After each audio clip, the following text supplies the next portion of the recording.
Hello friends, पिछले sessions में हमने देखा ऑपरेटिंग सिस्टम क्या है, उसके कार्य क्या हैं और उसकी हिस्ट्री क्या है। इस सेशन से हम बात करने वाले हैं टाइप्स ऑफ ऑपरेटिंग सिस्टम के बारे में। मुख्यतः हमारे पास 9 तरह के ऑपरेटिंग सिस्टम अवेलेबल हैं। Batch processing operating system, single user operating system, multi user operating system, time sharing operating system, multi tasking operating system, embedded operating system, real time operating system, distributed operating system और network operating system. इन सब की जानकारी हम इस session में बारी बारी से लेते हैं। सबसे पहले बात करते हैं सबसे पहले टाइप के ऑपरेटिंग सिस्टम, जो कि पुराना था, अब प्रयोग में नहीं है, बैच प्रोसेसिंग ऑपरेटिंग सिस्टम। इसमें एक यूजर रहता है, एक से अधिक यूजर हो सकते हैं। जैसे यहाँ पे एक राइट साइड पे पिक्चर दी गई है, लेकिन मुख्यतः जो यूजर रहता है वह अपनी जो कार्य है उनको एक जॉब के रूप में एक ऑपरेटर को दे देता है। यहाँ पे डायरेक्ट यूजर ऑपरेटिंग सिस्टम से कार्य नहीं ले सकता, इसलिए वह ऑपरेटर को अपने सभी कार्य दे देता है।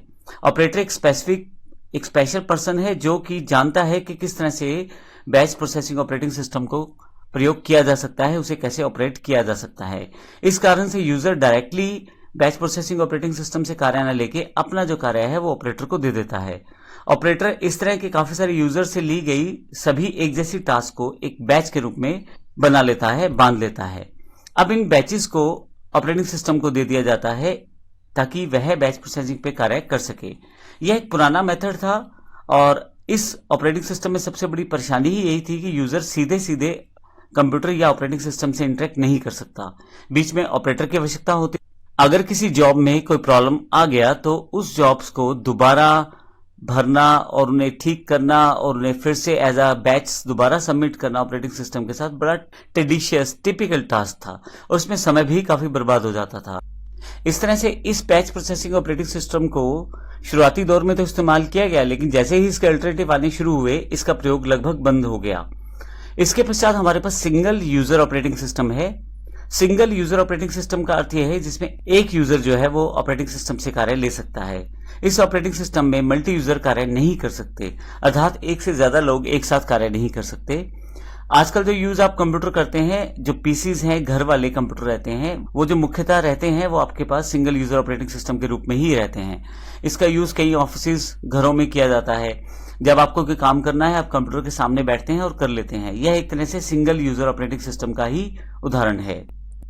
मल्टी यूजर ऑपरेटिंग सिस्टम ऐसा सिस्टम होता है जिसमें एक से अधिक लोग एक टाइम पे उस ऑपरेटिंग सिस्टम का प्रयोग कर पाए। अब वो ऑपरेटिंग सिस्टम का प्रयोग करते हुए सैकड़ों यूजर भी एक साथ अपना अपना कार्य कर सकते हैं। इसमें यह ऑपरेटिंग सिस्टम जो है स्पेशली डिजाइन्ड रहते हैं और अलग कैटेगरी के रहते हैं। यूनिक्स, लाइनेक्स, उबंटू, मैक, ये सब इसी तरह के ऑपरेटिंग सिस्टम के उदाहरण है। मल्टी यूजर ऑपरेटिंग सिस्टम का प्रयोग जो मुख्यतः रहता है वो नेटवर्क में किया जाता है। जैसे कि एक बड़ी कंपनी में काफी सारे लोग एक कंप्यूटर के ऊपर कार्य कर पाए, जिसमें वो सबके पास एक टर्मिनल के रूप में जुड़ा हो सकता है। तो मुख्यतः इसमें एक नेटवर्क की जरूरत रहती है जिसमें काफी सारे यूजर उस नेटवर्क के जरिए उस पर्टिकुलर ऑपरेटिंग सिस्टम से जुड़ पाते हैं, जो मल्टी यूजर ऑपरेटिंग सिस्टम का फायदा दे सकता है। नेक्स्ट टाइप जो ऑपरेटिंग सिस्टम का है वो है टाइम शेयरिंग ऑपरेटिंग सिस्टम। इसमें ऑपरेटिंग सिस्टम में मल्टी यूजर एक ही समय में एक ही प्रोग्राम का यूज करते हैं, जिसमें ऑपरेटिंग सिस्टम के द्वारा यूजर के अकाउंट क्रिएट कर दिए जाते हैं। यदि आप यहाँ राइट हैंड साइड पे देखें तो यहाँ मैंने 4 यूजर दिखाए हैं। इसमें एक एक्टिव यूजर है उस समय जो वो उस कंप्यूटर प्रोग्राम को प्रयोग कर रहा है, लेकिन उससे अगला यूजर जो है वो रेडी स्टेट में है, अर्थात जैसे ही इसका टास्क खत्म होगा तो टाइम शेयरिंग ऑपरेटिंग सिस्टम के द्वारा अगला यूजर जो है वो इस कार्य को कर पाएगा। बाकी जो अगले दोनों यूजर हैं वो वेटिंग में है, उनका जब बारी आएगा तभी वो इसका प्रयोग कर पाएगा।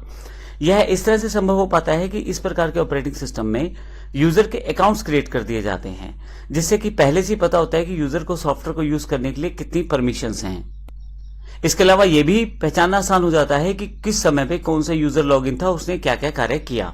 अगला जो ऑपरेटिंग सिस्टम है वो मल्टी टास्किंग ऑपरेटिंग सिस्टम है। मल्टी टास्किंग ऑपरेटिंग सिस्टम में एक ही समय में एक से अधिक टास्क कराए जाते हैं। यह इन सभी टास्क को बड़ी फास्ट करता है, जिससे कि सीपीयू के खाली समय अगर रह जाए तो वो यूज हो जाता है। इसमें यूजर ऑपरेटिंग सिस्टम या किसी प्रोग्राम को डायरेक्ट कमांड या इंस्ट्रक्शन देता है और साथ ही उसका रिजल्ट मिल जाता है। यूजर को लगता है कि सारे कार्य कंप्यूटर एक साथ कर रहा है, पर असल में ऐसा नहीं होता। असल में सीपीयू सभी कार्यों को एक एक करके थोड़ा थोड़ा टाइम बारी बारी से बांट रहा होता है, जिससे लेकिन सीपीयू की स्पीड इतनी तेज होती है कि हमें यानी कि एज अ यूजर हमें पता ही नहीं लगता कि वह बीच में टाइम बांट के इन कार्यों को कर रहा है। हमें ऐसा लगता है कि कार्य एक साथ ही साथ साथ चल रहे हैं, क्योंकि सीपीयू की स्पीड बहुत फास्ट होती है, वह बड़ी तेजी से इन सभी कार्यों को कर देता है, जबकि यूजर जो ऑपरेटिंग सिस्टम का प्रयोग करता है उसे लगता है कि सभी कार्य जो हैं वो एक साथ किए जा रहे हैं, जबकि सीपीयू जो है इन सभी कार्यों को बारी बारी से कर रहा होता है। इसमें जैसे एग्जाम्पल के लिए मैंने एक सिस्टम पे गाने लगा लिए जिसमें मैं गाने सुन रहा हूं, साथ ही टाइपिंग का काम मैं करना चाहता हूं तो टाइप कर रहा हूं, साथ साथ एक मैंने गेम भी डाउनलोड लगा ली है और साथ में इंटरनेट का प्रयोग भी कर रहा हूं। तो इस तरह से मल्टीटास्किंग ऑपरेटिंग सिस्टम में एक से अधिक टास्क आप बड़ी आसानी से कर पाते हैं।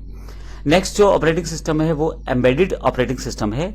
आजकल काफी सारी डिवाइसेस ऐसी हैं जिनमें चिप में पहले से ही इंस्ट्रक्शंस को सेव करके रख दिया जाता है। असल में यह एक ऑपरेटिंग सिस्टम के रूप में ही कार्य करती हैं। इन्हें किसी स्पेशल वर्क के लिए ही डिजाइन किया जाता है। ऑपरेटिंग सिस्टम किसी भी इलेक्ट्रॉनिक डिवाइस के अंदर एक रोम यानी कि चिप के रूप में अवेलेबल रहती है। इसका एक सिंपल सा एग्जांपल माइक्रोवेव्स हैं, डिजिटल वॉशिंग मशीन जो डिजिटल अवेलेबल हैं, ट्रैफिक कंट्रोल सिस्टम जो अवेलेबल है। अगर आप माइक्रोवेव की बात करें तो एक पैनल अगर आप देखें उस पर दिया जाता है जिसमें आप पैनल पे सेटिंग करके जो आप टेम्परेचर सेट करना चाहते हैं, प्री हीट करना चाहते हैं या डिशेस के अकॉर्डिंग टेम्परेचर को सेटअप करना चाहते हैं तो बड़ी आसानी से कर पाते हैं। इसमें माइक्रोवेव के अंदर जो एक चिप के रूप में ऑपरेटिंग सिस्टम पहले से अवेलेबल है उसका प्रयोग करके ही ये सारे कार्य संभव हो पाते हैं। इसी तरह से मैं वॉशिंग मशीन का एग्जांपल ले लेता हूं। आप कपड़े उसमें डाल दें और एक बटन दबा दें, फाइनली कपड़े धोने से लेकर सुखाने तक का सारा कार्य वॉशिंग मशीन खुद ही कर देती है। और इसके लिए आपको समय समय पर अलग अलग बीप्स के साथ जानकारी देती रहती है कि अब वॉशिंग मशीन कौन से फेस में कार्य कर रही है। यह भी एम्बेडेड ऑपरेटिंग सिस्टम के द्वारा ही संभव हो पाता है। इसके पश्चात जो ऑपरेटिंग सिस्टम हमारे पास उपलब्ध है वो है real time operating system. Real time operating system बहुत फास्ट ऑपरेटिंग सिस्टम होते हैं। इनका कार्य जो होता है मुख्यतः एक डेडिकेटेड टाइम में, एक डिफाइंड टाइम में एक पर्टिकुलर टास्क को करना होता है। फास्ट होने की वजह से किसी भी प्रोसेस को बड़ी जल्दी करने की कोशिश करते हैं और मुख्यतः यह रियल टाइम एप्लीकेशंस को सपोर्ट करते हैं। रियल टाइम सिस्टम दो तरह के अवेलेबल हैं, हार्ड रियल टाइम और soft real time systems. Hard real time systems क्या होते हैं? यह ऑपरेटिंग सिस्टम्स गारंटी देता है कि एक डिसाइडेड टाइम में आपके द्वारा दिया गया टास्क पूरा कर लिया जाएगा, अर्थात ये टाइम की मैनेजमेंट प्रॉपर करते हैं और टाइम के पूरे पंक्चुअल होते हैं। सॉफ्ट रियल टाइम सिस्टम थोड़ा सा टाइम को अप डाउन कर सकते हैं, लेकिन फिर भी यह डिसाइडेड टाइम में टास्क को पूरा करने की कोशिश करते हैं। ये दिए गए टास्क को टाइम में पूरा करने की पूरी कोशिश करते हैं और हार्ड रियल टाइम के मुकाबले थोड़े से कम पंक्चुअल रहते हैं, इसलिए इन्हें सॉफ्ट रियल टाइम सिस्टम्स कहा जाता है। इसके पश्चात जो ऑपरेटिंग सिस्टम अवेलेबल है वो है डिस्ट्रीब्यूटेड ऑपरेटिंग सिस्टम। इस ऑपरेटिंग सिस्टम में काफी सारे प्रोसेसर्स का यूज अलग अलग तरह की एप्लीकेशंस को चलाने में किया जाता है। इन एप्लीकेशंस या सॉफ्टवेयर का यूज बहुत सारे यूजर कर सकते हैं। यह प्रोसेसर वेरियस कम्युनिकेशन लाइन से एक दूसरे से जुड़े रहते हैं, अर्थात ये सभी जो इसके प्रोसेसर्स रहते हैं अलग अलग माध्यम से सभी यूजर से जुड़े रहते हैं, इसलिए इन्हें लूजली कपल्ड सिस्टम्स भी कहा जाता है। यह प्रोसेसर कोई कंप्यूटर, साइट, नोड और अदर डिवाइस के रूप में भी हो सकते हैं। तो इस तरह से इन्हें डिस्ट्रीब्यूटेड ऑपरेटिंग सिस्टम कहा जाता है, क्योंकि इसमें ऑपरेटिंग सिस्टम जो है अलग अलग एप्लीकेशन चलाने में करता है और ये एप्लीकेशंस एक साथ बहुत सारे यूजर यूज कर सकते हैं।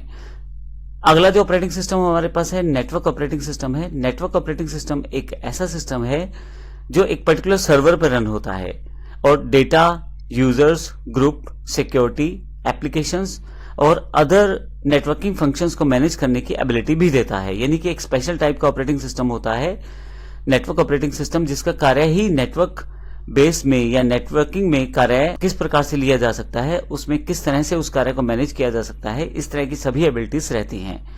इस ऑपरेटिंग सिस्टम का मुख्य उद्देश्य है लैन में यानी कि लोकल एरिया नेटवर्क में बहुत सारे कंप्यूटर्स के बीच फाइल शेयर करना, डेटा शेयर करना, प्रिंटर शेयर करना और नेटवर्क पे जुड़े हुए सभी यूजर्स को डेटा की सिक्योरिटी भी प्रोवाइड करना। इस तरह की सारी एबिलिटीज से ये हमारे नेटवर्क ऑपरेटिंग सिस्टम लैस होते हैं। तो इस पूरे सेशन में हमने अलग अलग तरह के ऑपरेटिंग सिस्टम की जानकारी ली है। अगले सेशन से हम प्रैक्टिकल सेगमेंट में देखेंगे कि ऑपरेटिंग सिस्टम में आप कौन कौन सी सेटिंग से किस तरह की डिवाइसेस को सेटअप कर सकते हैं और अलग अलग तरह की सेटिंग्स देखेंगे, ऑपरेटिंग सिस्टम की जो मुख्य सेटिंग्स रहती हैं। धन्यवाद।